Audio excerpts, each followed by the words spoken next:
Hello and welcome to the FitMind podcast, where we discuss the science of mental fitness. I'm Liam. How does your brain tell the difference between real and imaginary worlds, like the metaverse? What are the key ingredients of a creative mind? And how can you become more creative in daily life? These are the questions that we address in this episode, where I'm joined by Dr. Anna Abraham, who's a professor of psychology at UGA and the director of the Torrance Center for Creativity and Talent Development. As a psychologist and neuroscientist, Dr. Abraham investigates creativity and how we can optimize this key trait. She's also a leading scholar on the study of human imagination, and Dr. Abraham holds a BA and an MS in psychology and a PhD in neuroscience. Before we jump into it, I want to mention our app. FitMind combines core principles from neuroscience with ancient methods like breath of fire and lucid dreaming. As one member put it, FitMind is candy for your consciousness. It delivers snack-sized guided meditations with profound results. So check out FitMind on the App Store. Your brain will thank you. All right, now here's the science of creativity and imagination with Dr. Anna Abraham. Anna, welcome to the FitMind podcast. It's great to be here with you. Thank you for having me. Yeah, so this is a topic that we have not spoken about on the podcast yet, and it's a fascinating one when you think about the mind's potential to imagine, this human potential for imagination. And when I think of this topic, I think of when I was a child, we had this poster on the bathroom, and it was this classic Einstein shot of him with his tongue out. And he says, it's a quote by Einstein where he says, imagination is more important than knowledge. Knowledge is limited, imagination encircles the world. And I always thought that was awesome, coming from a scientist, and you would think that they really care about knowledge more than imagination. But, just to start, what do you think he meant by this? And why is imagination so important in your opinion? Yeah, I'm obviously speculating what he might have thought when he said that, but I completely agree with it. I think what he meant was that knowledge, but in and of its knowing what is already discovered, is not enough if we want to make progress, if we want to understand all of that's left to be discovered in the world. And you need your imagination to imagine possibilities, right? To think about what's possible. And that's when you're engaging the imagination. I assume that's why he would say it's more important, or it's half the battle at least, because you can't really, educational systems all over the world are sort of focused on getting us as much of the sort of source material that we need. And I suppose he was trying to draw attention to the kind of things that we don't focus on as much, which is exciting the imagination, teaching people how to use the imaginations to imagine, to think of what might be, which is the next step forward, which leads to discoveries, which leads to all sorts of exciting things. So I imagine that's what he meant. And I sort of agree almost wholeheartedly with what his sentiment was there. Yeah. Yeah. Yeah. It's a good point. Knowledge is kind of what we already know in some sense. It's the facts about the present and the past, but imagination creates the future in some sense, building upon those facts and knowledge that we already know. And so it's such an important topic. And what I love about your work is you're studying it scientifically. I think also thinking about the imagination emphasizes what each person as a unique individual can bring to a study of anything, right? So knowledge presumably will be the same for, that we might be all studying the same book, right? And the information there might be the same for you and me. But when we both think of what might be, we will not be thinking the same way. And so the imagination allows the plurality of what's possible to come out there. So I think that's really the value of what each of us can bring to questions, to subjects of investigation. Imagination allows us to do that, not as much. That's why you need the imagination more than knowledge, because knowledge, presumably, if we all have, computer chips in our brains at some point and are all programmed with the same amount of information, information will be what we have in common. What we will still defer is in our capacity to imagine. Yeah. Oh, it'd be so boring if we all had the same program, right? Well, so my understanding of imagination at a basic level is that in some sense it's our ability to connect the dots in novel ways. Like we all have access to similar information, but I've had different life experiences or memories than you. But then there's also this ability to take those and combine them in novel ways. So that's my very basic understanding, but it may be helpful if you could just give at a high level what is the psychology or the science behind our imaginative capacity. Yeah, the imagination is I mean, if we think about it, we can define it in very simple ways and in very complex ways. And the Hmm. simple way to think about it, and which you'd find in most dictionaries, for instance, would be to envision something that's not directly present before your eyes or any of your senses, right? So Hmm. if you think now of your favorite song, you're perhaps able to do that in your mind's ear, and it's not present at moment in your surrounding. So that will be you using your imagination. So it's about going beyond what's immediately present. Hmm. But in Okay, so terms, but you're talking about almost in terms of like visualizing something that's not there. that's at the Okay. most basic level of Hmm. defining it. This is probably what most people, well, most dictionaries would have this. How do you define Hmm. the imagination? It's, yeah, it's drawing upon something that's not present, that's not immediate. So it's essentially what Hmm. imagination allows us to remove ourselves. But from that, it's all sorts of things possible. So Hmm. by being able to remove yourself from the perceptual present, you can venture into all sorts of directions, right? The imagination can be used for something quite commonplace, like what I just told you to imagine of your favorite song. It's not particularly creative because you're just recalling and trying to think about something you already know. But the imagination can be used so it can be used for normal, regular things, just thinking of things that aren't there but are known to you. And it can be used all the way to the other extreme when you're venturing into Hmm. unknown spaces. And Hmm. those spaces can also be creative or uncreative. So I could, for instance, I might be in a particularly terrible mood. Things are all going bad in my life, and I might be ruminating on things or reading a lot of negativity into perhaps pretty neutral things that happen to me, right? That's my imagination at work. They're maybe obsessing over things that I shouldn't be obsessing over. But it's also a capacity that allows me to go venture into the unknown in a sort of interesting fantasy driven way, in an interesting problem solving oriented way. So from this little capacity that allows us to sort of detract from the present, we're able to sort of fly in 1,000 different directions, some of which can be pretty commonplace, and some of which can be very enriching and very creative, and other parts which can be quite disturbing as well. Right. Right. Okay. Wonderful. So that gives us a good kind of working definition. I think maybe what I was talking about was more creativity, which we should get to next. I kind of for this I want to kind of break this podcast into imagination and then creativity as the second section. So staying with imagination for a moment, you wrote this paper about how we tell the difference between real and imaginary worlds, and I think this is probably relevant more now than ever with the metaverse becoming a thing now and all this. So how does that work in the brain? Yeah, it's an interesting question because it's not been explored very much. You'd think it would be, but it's really not. There's a lot known, a lot of course, ink written about how we perceive the world around us, our immediate present.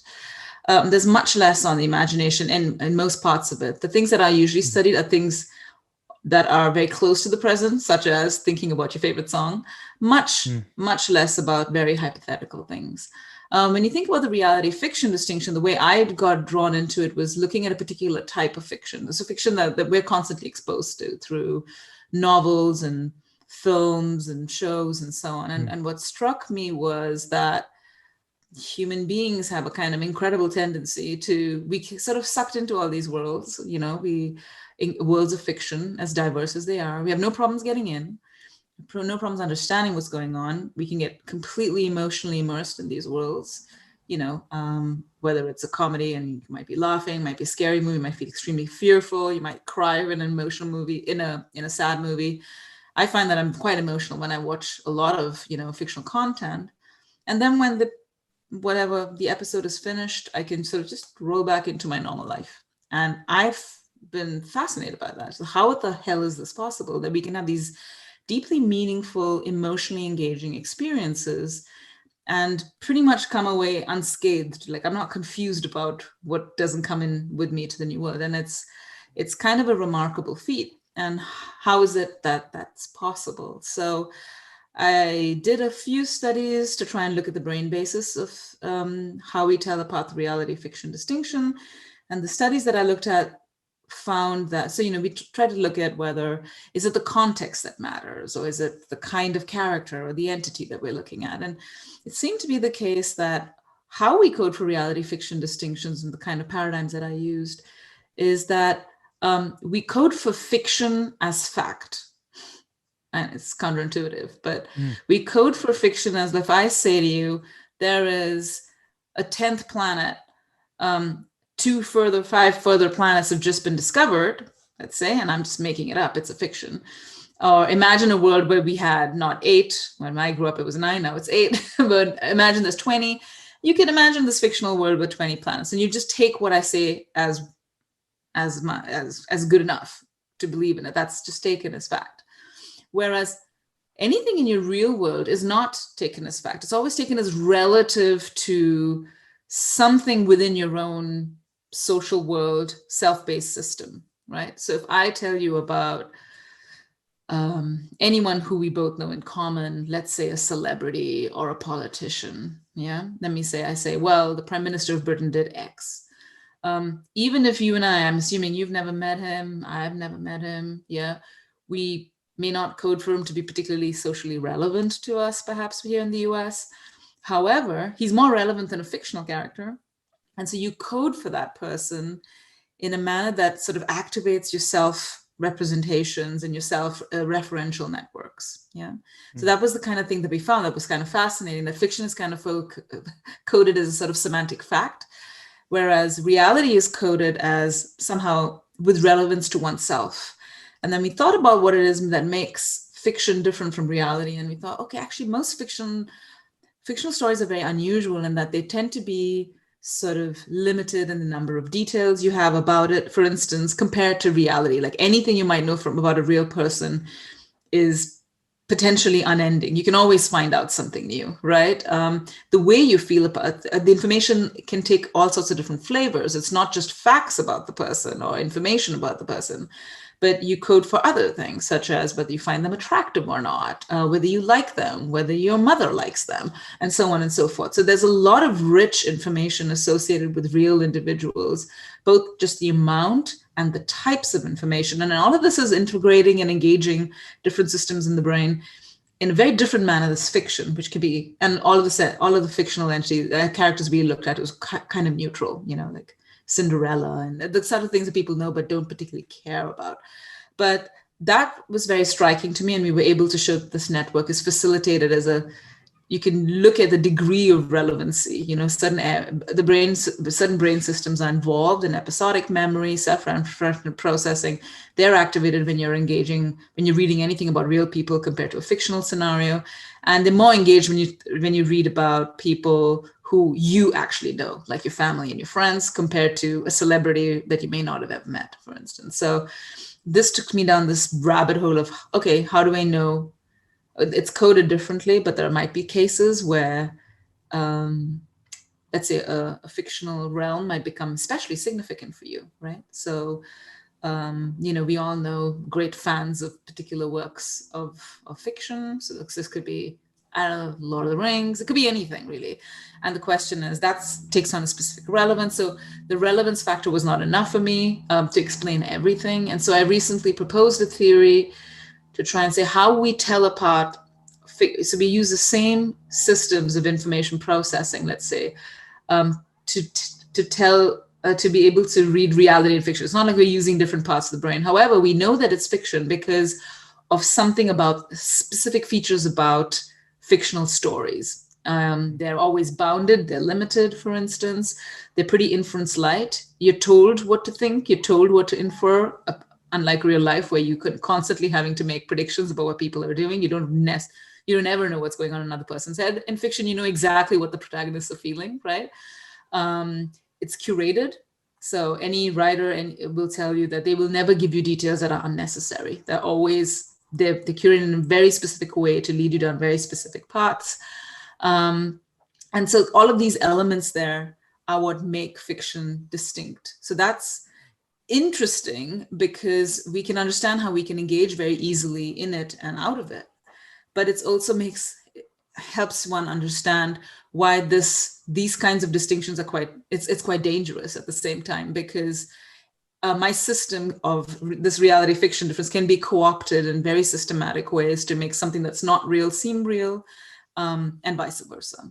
Yeah. Did you know there are over 300 unique styles of meditation? Unfortunately, meditation has gotten quite watered down in the West. But if done correctly, it has immense benefits. These include increasing pain tolerance by 57%, improving attention and working memory, generating gamma brainwaves by activating blissful states, slowing aging in your brain, and much more. Meditation is a complete superpower. And if you care about your mind, it's worthwhile to learn. But I wouldn't recommend a McMindfulness shortcut. We've created, in my opinion, the world's best meditation app, based on a deep understanding of the traditions and modern neuroscience. To learn meditation the real way, try FitMind. And if you can't afford it, you can just email team@fitmind.com and we'll hook it up for you. So check out FitMind on the App Store. Fascinating. Yeah, there's a few things I wanted to comment on there and then some more questions on this. So, just thinking about how at some level when you're in the imagination, like for example, I went to a movie the other day called Everything Everywhere All at Once. And this was a great film. I highly recommend it for anyone who wants a good watch. It's got like a 96 on Rotten Tomatoes. And anyways, it's actually relevant to our conversation because the theme of the movie is you can like imagine yourself into the multiverse, into other versions of yourself. But anyways, it was entertaining because I was in the movie, right? I totally forgot that I was sitting in the movie theater. I was fully immersed in what I was watching. So I was like feeling what the characters were feeling. And, that's what makes it entertaining, is that we get so involved for that time. But then obviously when the credits roll, you're able to unplug yourself, like you said. And it's almost like we've tried on the facts. We've tried on that reality like a dress or something. And then, you just are able to kind of take it off afterwards, but some of the message still sticks somehow. And then, how this relates also to meditation and mental training practice, where a lot of the traditions have different practices of mental visualization, where your body to some extent can't tell the difference between an imagined scenario and the real thing. And that, an obvious kind of crude example of this is like a sexual fantasy where you become aroused. But, in the meditation realm, this would be imagining yourself, sending compassion to someone or giving them a hug and then generating that feeling of love as if you're really there with them. And there's, in the Tibetan practices, they take this to an extreme where they can imagine themselves as like deities with perfected human qualities. And then they start to become that person. And then I think of method actors like the Joker, Heath Ledger, who just went too deep into his character and couldn't pull himself out. So maybe that's the next thing I want to ask you about is, it seems like this fiction, for some people, it becomes too real, or it becomes, like someone who's spending too much of their life in a video game, or a method actor who just goes too deep into the role. Do we know anything about what's going on there when someone can't separate themselves from fiction? It's a great question. I don't think we know enough empirically, but that's exactly the kind of thing where I would say there's a blurring that happens between the reality fiction worlds. And because what happens is that you take that fictional scenario and it becomes a real part of your world. So it's part of your world, and so it enters your self-concept. It's part of who you are. There's great studies on children, for instance, where you would, I think it's Jacqueline Woolley at the University of Texas, Austin who's done this work where reality fiction sort of distinctions are studied very obviously very widely in children to see when does it emerge, and and so on and so forth, what are the correlating factors. And what she saw was that even though children can tell apart what's real and not real, some types of fictional characters tend to be seen as more real. So Santa Claus more less fictional than others. So Santa Claus, for instance, even when kids know that Santa Claus is not real, they still think it's more real than SpongeBob SquarePants.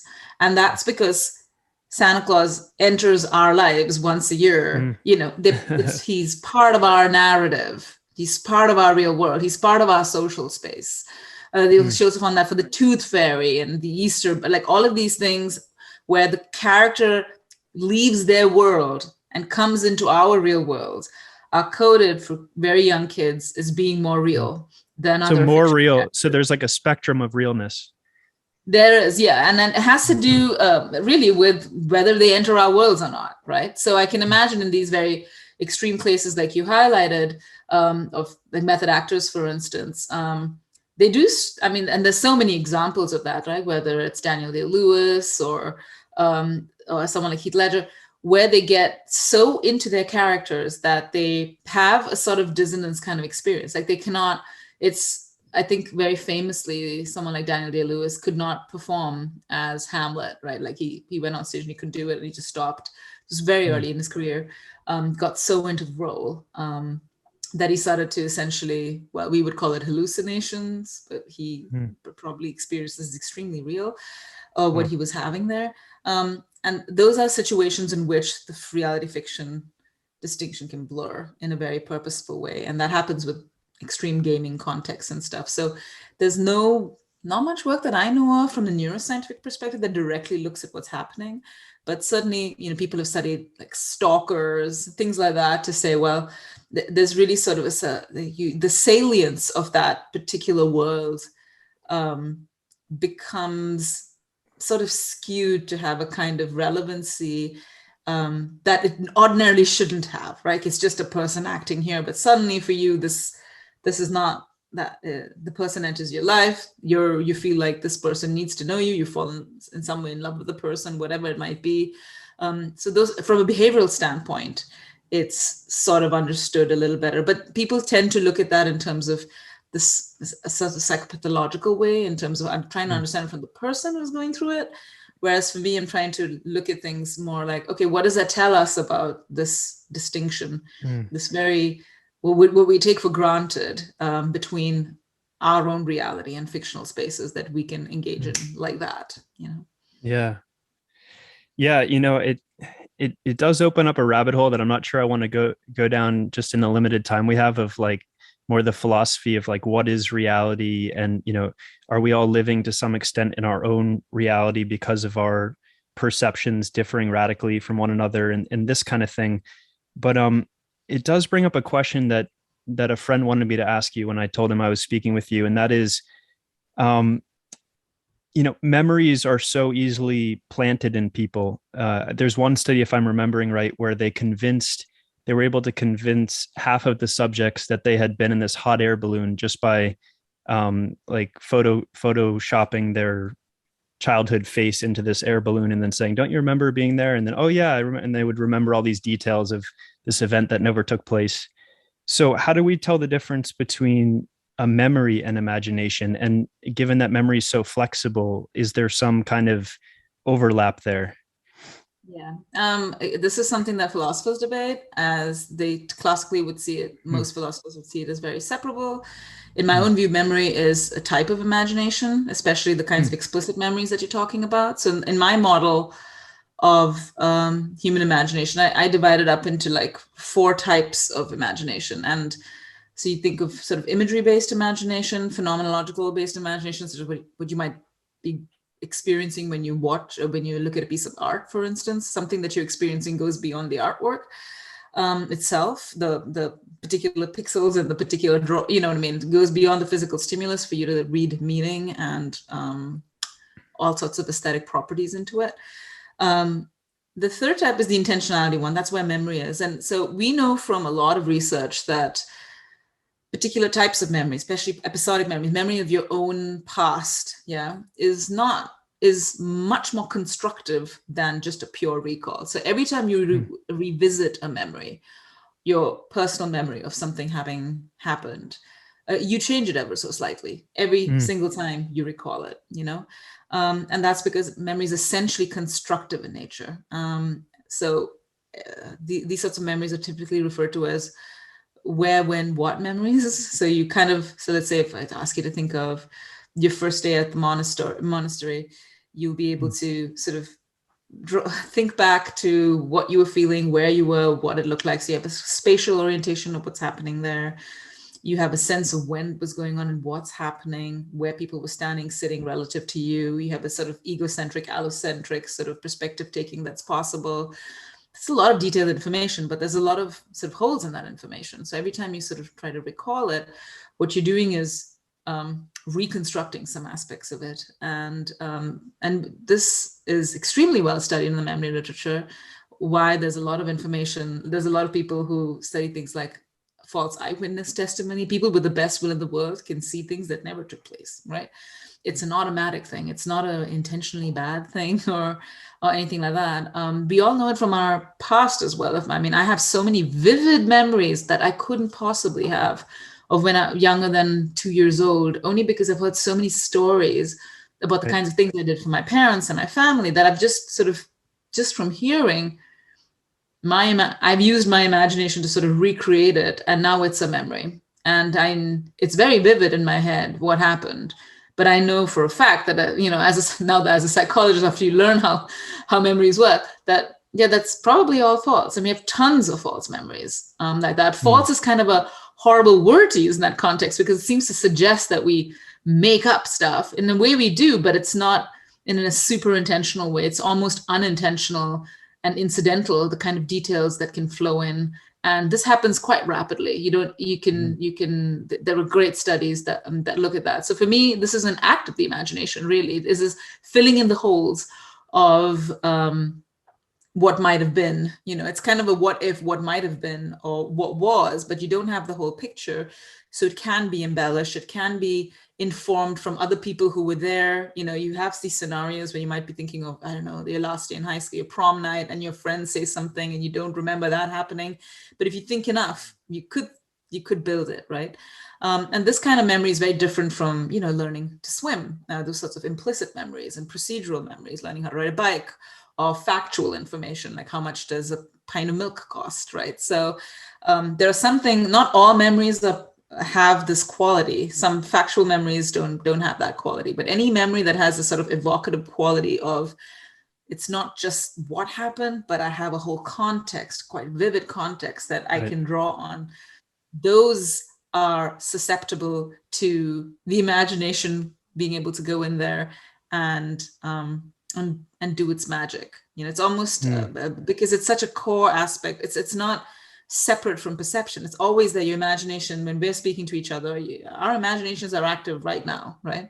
And so because we've always thought of things as perception and action and cognition and try to separate it out artificially, what's been lost in this is in these sorts of discussions we have about these very complex aspects of psychology, the imagination has sort of lost its root and it's seen as something external, distinct, but actually it's right there with perception. It starts right from when you open your eyes, literally, even when you're looking at something using your imagination, right? It's at a very low level, but there's everything about the scene I see in front of me is smooth, is great. All sorts of perceptual tricks are happening there.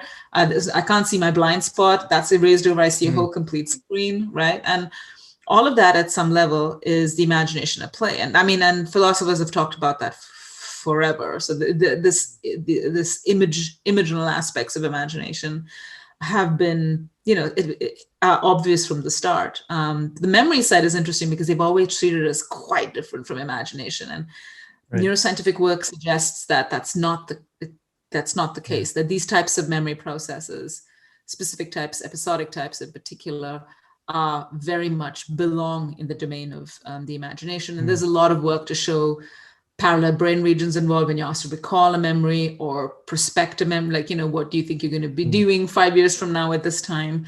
the same sorts of networks are involved, regardless of whether you're sort of engaging in retrospection or prospection.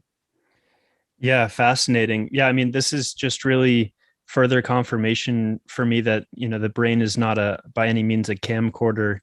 And that really came through in my previous conversation a couple episodes ago with Dr. Donald Hoffman and his work. His book's called The Case Against Reality. And just this idea that, yeah, like you said, starting with perception, the raw data comes in immediately.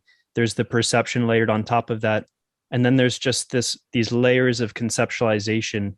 So the brain is much better thought of as a predictive processor rather than, a camcorder that's trying to give us an exact representation of some kind of objective reality. So it's fascinating to hear. And I do want to transition a little bit and just talking about relatedly creativity. And, I always like to make sure there's actionable takeaways for the listeners too. So maybe just starting with what are the ingredients of a creative mind? How can we start to use our imagination and use creativity more in our daily lives? What makes people more creative? These types of things. Big questions there. The things that people need to be, creativity is a very special use of the imagination, right? It is essentially what I would classify as the parts of the imagination that look at novel combinatorial aspects of the imagination, where you're venturing out into the unknown. And so it's about novelty at its heart. Yeah. And it's defined in many different ways, but the key property is novelty. And I would add to that satisfying, that an idea that's both novel and satisfying, or a response that is novel and satisfying, is one that is creative.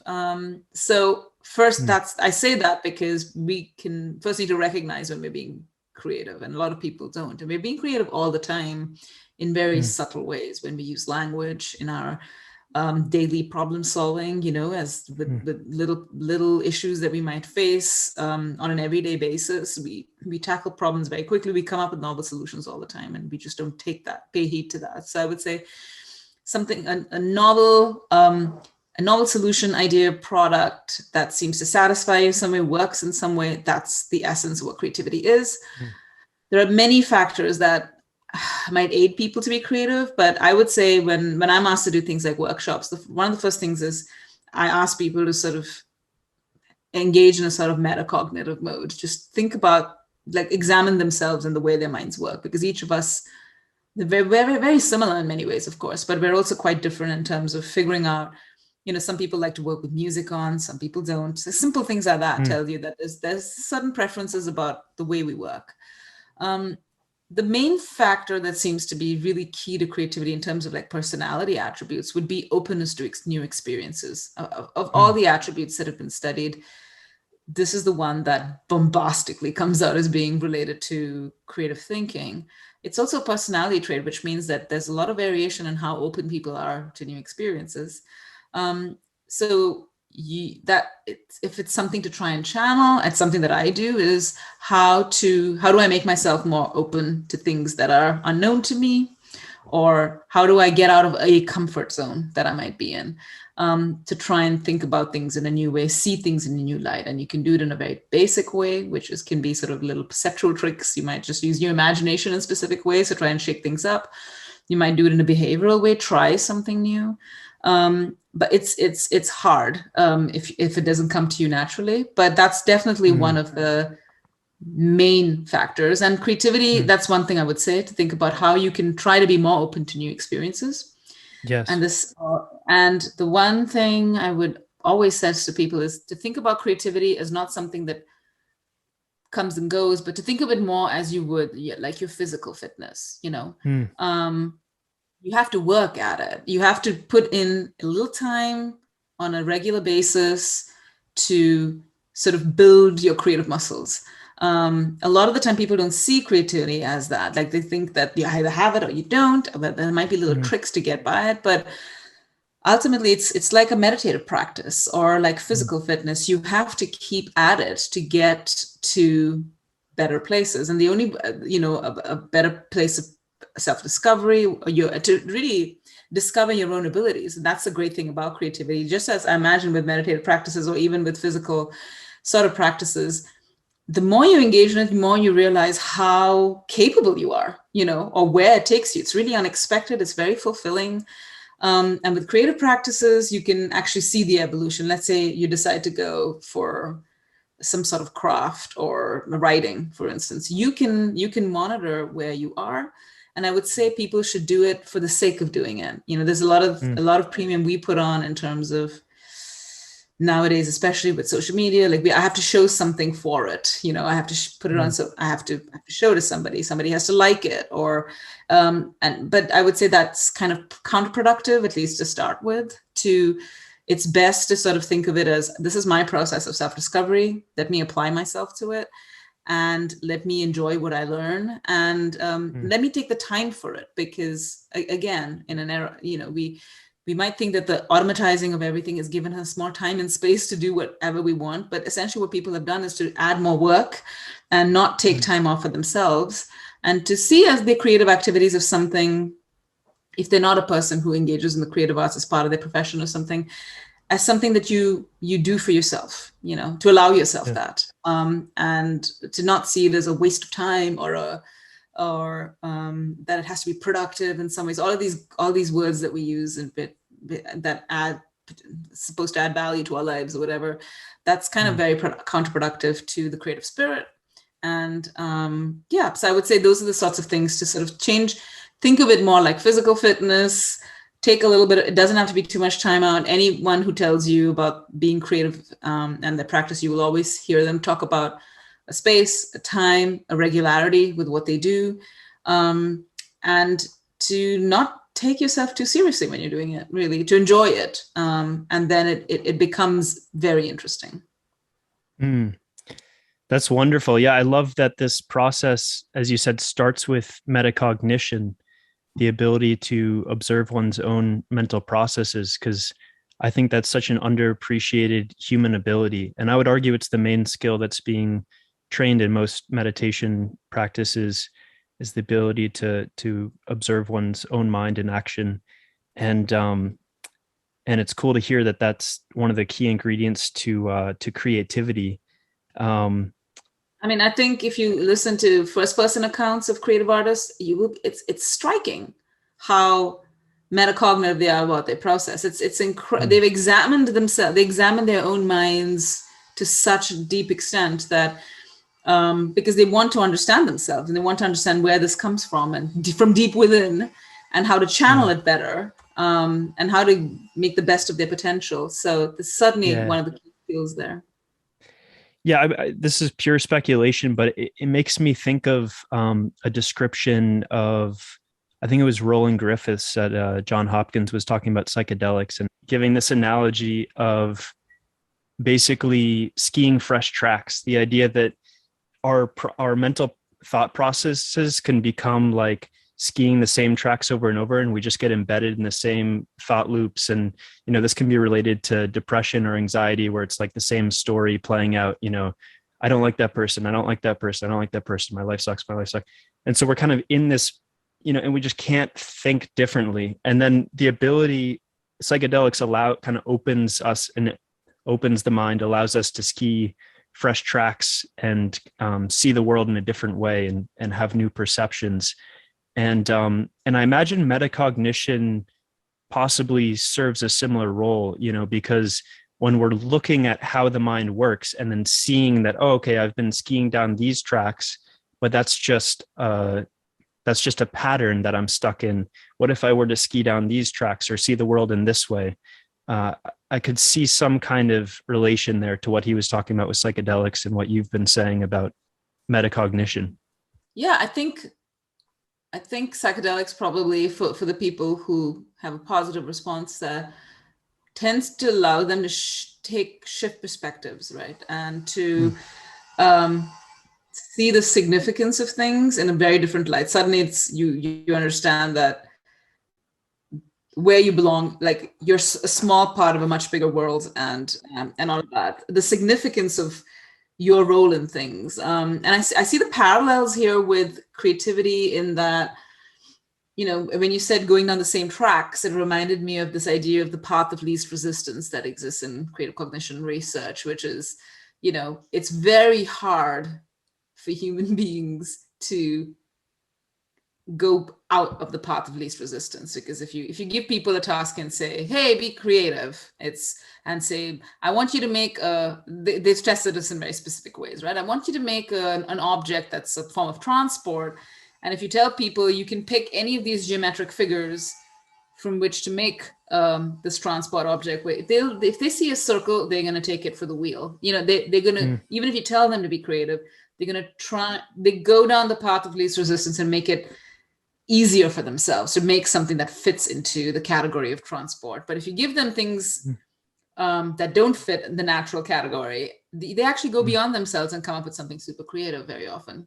So the idea of the path of least resistance is sort of like, you have to be, I think what psychedelics might do is to push yourself out of it. Pushes you sort of involuntarily out of it, which can be helpful.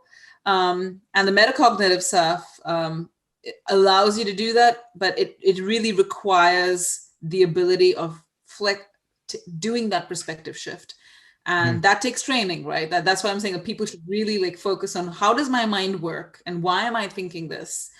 And to do it in a way that's non-judgmental, to do it in a way that's open and honest and considers different standpoints. And that's very hard. So it's certainly necessary, but I imagine that's where a lot of people have used psychedelics to try and channel this mode a little bit, because it allows you to get out of that funk, out of that the routine way of seeing things, and it just sort of breaks the shackles a little bit. And that's certainly necessary for creativity to beat the path of least resistance. Yes, absolutely. Well put. So the other thing I was thinking of when you were speaking earlier is, you were suggesting ways that we could build creativity into our lives, almost like a form of mental training. And as a side note, I was doing some dream analysis, and there was this character that kept showing up. It was one of my best friends from elementary school. And I thought, what part of my psyche does this character represent that they keep making their way into my dreams? And I realized they were the most creative person that I knew. They were always drawing things during class. Instead of paying attention, they were just making the most creative cartoons, and ended up being a photographer and a chef. And so I took it as a message that I wasn't nurturing the creative part of my brain, and started just writing down some poems and doing some little drawings in my notebook. And then actually that character stopped appearing in my dreams for a while. So what are other ways that we can what are some practical ways that someone could build creativity into their busy schedule? Well, first they're going to have to want to do it. That's the main thing. The drive, nobody can, it just comes with, you have to have it, or you don't. And I think you can build it, but it's very much like, I would say, physical fitness. It does not necessarily come naturally to everyone, but we are invested in it, right? We're invested in our physical fitness to say, well, I feel like I need to do this, which is good for my health. And the same thing I think that it makes sense to think about creativity in the same way, to think, well, I need to do this for my mental well-being, actually. And I need to do this to discover new things about myself, which is super exciting. And not everyone has the opportunity to do that, to see those sides of themselves in any profession they might be in. There are very few of us who get to say, well, I did something super interesting. But that, again, I think drive needs to be there. And if you don't have that, you have to think about it. Okay, I don't like jogging every day either, but I kind of force myself to do it. How do I make myself do that? It's because I've tied it into general physical fitness law. I want to live longer. I want to live a healthier life, or I want to have a huge meal tonight. And so I want to do that. So I want to earn, whatever it might be. And for creativity, the same sort of mental trick might be required, in that if it doesn't come naturally to you and you say, well, I don't have time, how do I make time? Why do I need to make time? And there's so much literature that focuses on, the fact that the creative arts are used as rehabilitative tools in all sorts of situations, from psychiatric disorders to helping people cope after trauma. Creative tools are actively used for rehab in contexts such as aphasia. So for instance, to elicit functions, to elicit cognitive functions, right? So aphasia is a disorder of, whether it's a disorder of language, the language production is affected. Speech therapy doesn't work in that population, but music therapy does, music intonation therapy. And that's because the networks that are involved in music parallel many of them that are involved in language. And so you can teach people through singing and music making to learn to speak again and give like little commands and communications that allow them to have a better life, right? It's used in the context of PTSD to help people process their traumas and sort of channel it in unique ways. To talk about what happens to you is not just important to feel better. It really gives you a lot of meaning in terms of being able to put things, because everyone's experience, a lot of people suffer from PTSD, but they all have different experiences, what got them there. And I've seen like great writings of, young women, soldiers and all sorts of populations. And there's something about being able to express yourself that is extremely empowering. And so there's sort of, I think there needs to be, creativity suffers from the problem of being seen as the sort of the playground of the few. Only a few people are allowed. They're the gifted ones. They're the ones who have talent. And for sure, there are people who are incredibly talented. Like they seem to be born to be musicians and, but I mean, again, I'll go back to the physical fitness example. We never, I'm not ever going to be Usain Bolt. That doesn't mean that I don't get advantages in trying to run and, every day for my own self. If I did the same logic was applied for the physical fitness side, none of us would be doing anything, because not all of us are going to be athletes at the world stage or even at the national stage, right? But we recognize that you have people who are really good at specific things, but all of that activities matter for everyone. It's not just to do something that you're good at. And I think I think we need to change the way we sort of see what we do in the world. Like we are all programmed to like, okay, we're always incentivized to do things that we're good at. You're good at this, try and make money, do that. You're good at this, get a job that does that. And not that that's wrong, but usually it's done at the sort of at expense of anything else in your life. And there's absolutely no reason for that. And so I think with what we've missed out on from the context of creativity is that the recognition of that the uniqueness, the unique advantages that come with sort of engaging in creative pursuits, that's not known yet. But this is where I always compare it to like the 1980s when it came to physical fitness, right? Before the 70s and 80s, physical fitness was not the domain of everybody, right? It was basically, there was almost no knowledge. And it took like TV and aerobics programs and people seeing things on like, knowledge, passing on knowledge, seeing that it's accessible, being able to do it for yourself. And then suddenly it spread. And you can't imagine there was a time where physical fitness was not something that people were talking about even, really. It was some weirdo in their garage with like a handlebar mustache. Yeah, all these exclusive clubs that mainly open to men and, the stuff like that. And where people were mainly in the sauna, not really doing much else. But you just think of this a real paradigm shift that happened in the way that we think about physical fitness. And that's still yet to happen for creative fitness. And that's because the link between sort of creative pursuits and the positive impact it has on so many aspects of our life is not as well known, right? And so we need to make a case for that. And people need to recognize that this is a good thing for you to do. And this is an interesting thing for you to do. And a time in a world that we're in that, where our attention is being just taken away by everything else, we're not focusing on ourselves as much in an intentional manner, in a manner that says, okay, what can I do? What gives me joy and pleasure in a very silly, small way? I mean, look at the amount of pleasure kids get in doing. We allow them to, with the kind of creative pursuits that they do. It's a natural tendency, and children don't have to be taught how to play. They don't have to be, it just comes to them. They don't have to be taught how to use their imagination. It naturally develops. And at some point, it's just all it's do you, de-emphasized, and other things are yeah. emphasized beyond what's necessary, and people lose their way. I can't tell you how many older people I have coming to the kind of workshops that I do, post-retirement, the kids, empty nest syndrome sort of thing, saying, I'm not sure what else to do now. And I just thought back to the thing that gave me a lot of joy when I was a kid, and it was really creativity and doing creative things. And that's why I'm here, and I can't imagine that it's almost tragic, right? Like the whole, how many people are in that position to even recognize that, so yeah. Do you think schools are sapping our creativity, the schooling system? Yeah, I suppose it matters which one we're talking about, right? I mean, people always complain about school systems and what they're doing. And I think that the US in particular, although I'm quite new to it, I know it's associated with a lot of testing, just testing.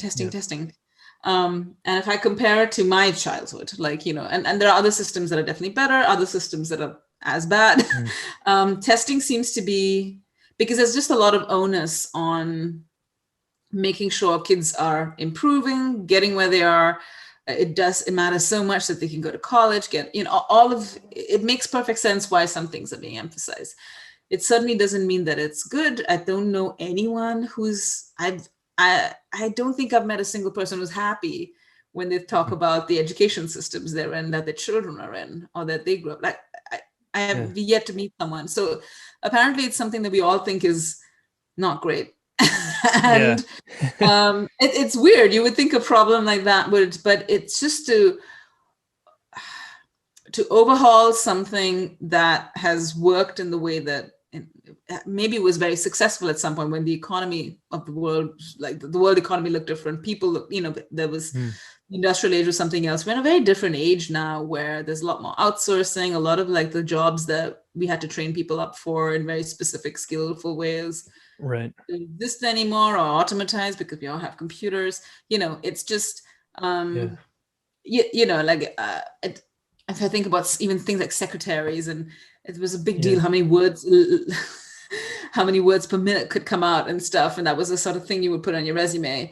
And now you're just like the word processing programs. Word basically corrects your stuff for you. It's kind of it's a very, but we're still training for that world. We're training for like the 80s and the 70s. So it's a little, I think what we need to change things up, but it needs to be done. I think creativity is de-emphasized in specific ways, and I'm not sure what the state level, there must be many differences between states, right? In terms of what they do. But I think creative pursuits cannot be left to only families to sort of figure out, right? Because that means only people with means and with enough money and enough time to shuttle their kids around to, different clubs or different can do it. And then it becomes a situation of, it becomes an equity issue as well. So it's not some work that I've done. So for instance, it's just impressed now, a student of mine, we looked at adolescents in the UK.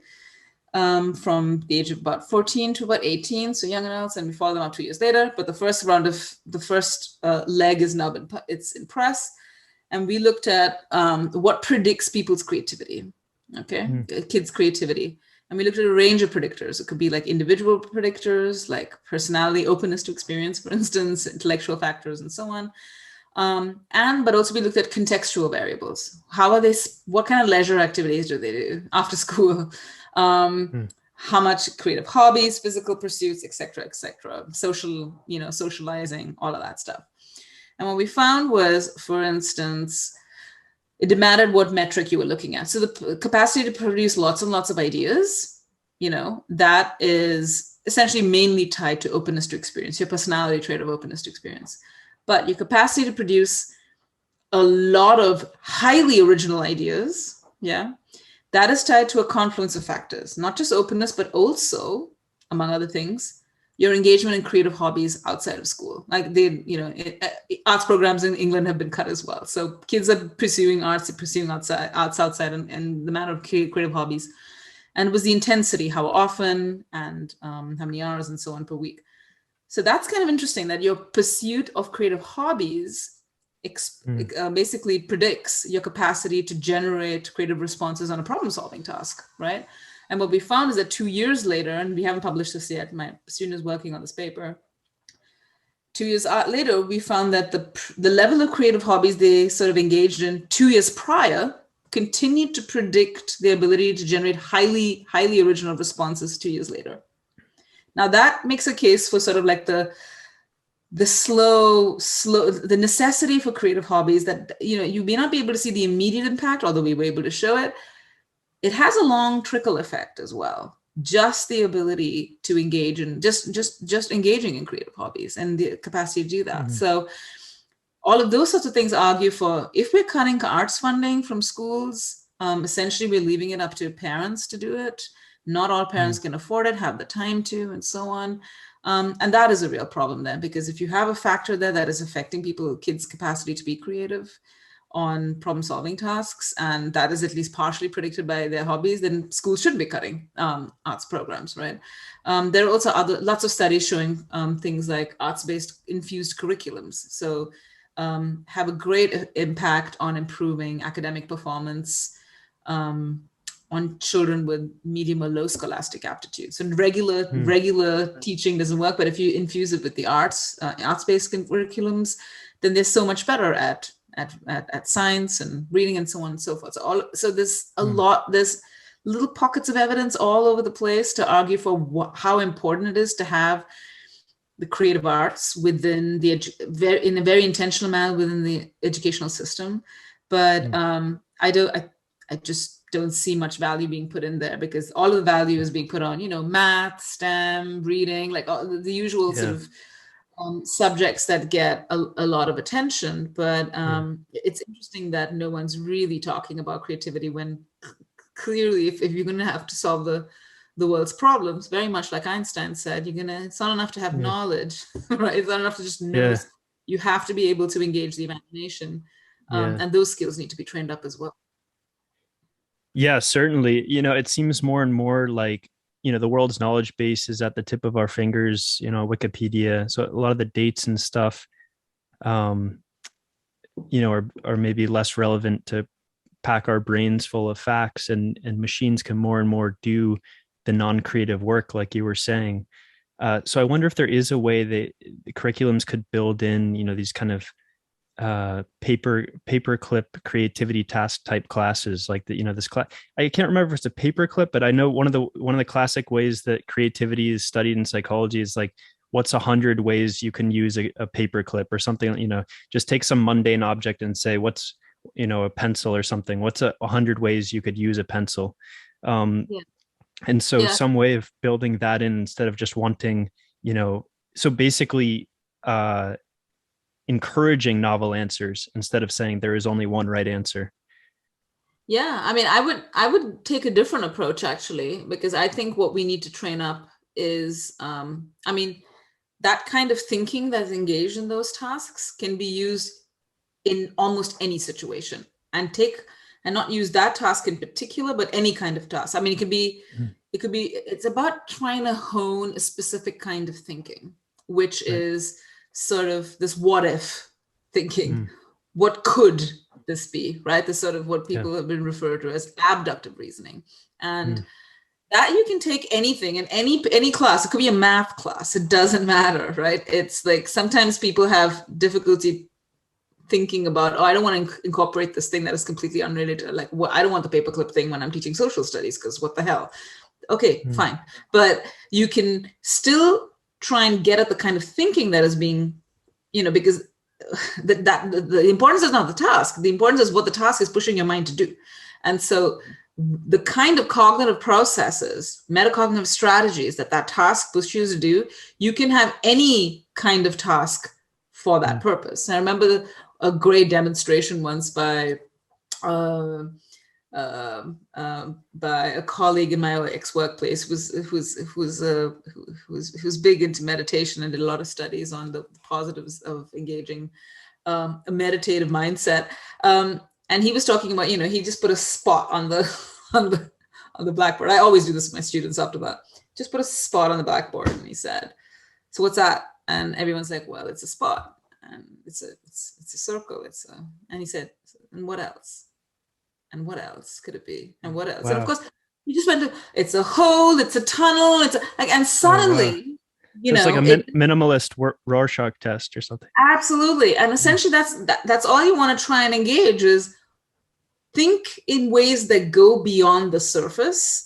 Think in ways that go beyond the sort of inductive or sort of deductive ways, which are really useful and really important. I do not want to undercut that. But we need to add this level of analysis, which is this what if stuff. Because first of all, it's really important that's essentially the basis of a lot of creativity, to consider possibilities, right? Do we need, I don't know, houses with doors? What if we didn't have doors? What else? So you could just present scenarios and have people talk about it and reflect on it. And a situation where there's no wrong answers, the situations where they have to go beyond the present to just grasp at a sort of unraveling conceptual space. And that you can do in any discipline. It's really easy. And I don't know why it's not done more, but that's because the testing is always like, is it to the test? Is it objectively correct or not? And teachers have not really been trained to think, okay, what makes this, what is a good, has this person engaged enough, deeply enough? Have they tried enough perspectives when they engaging in this what if thinking? Is it sad? Are they further on now than they were 2 weeks ago? There's lots of ways you can do it. But essentially to give teachers the tools they need to say, well, if they really want to do something in a classroom, they're too stressed out. They have so much to do in terms of teaching to the tests. But there are ways in which they can incorporate little skills that just open up the world. That's a little demonstration of that little task, tells you that the power of just sort of, and there's no right or wrong, right? There's this sort of like, it's so wonderfully surprising what people will come up with. And so that would be a way I would think that one could easily incorporate that. I definitely practice what I preach. I kind of do that in my classes. I'm doing a course next semester on ways of thinking, right? Which is really sort of saying, well, when this is what education is for, right? I think it was B.F. Skinner who had this great quote. I know he's a very controversial character in psychology, but he says some interesting things about education, which are worth noting. Which is, he said, education is what is left when what has been learned has been forgotten. I start all my classes with this quote, and we'll talk about it. Education is what is left, what has been learned has been forgotten. And then when students was like, because we know we will forget things, like you forget the theories that you learn and stuff. But essentially, what education is there for is to teach you how to think.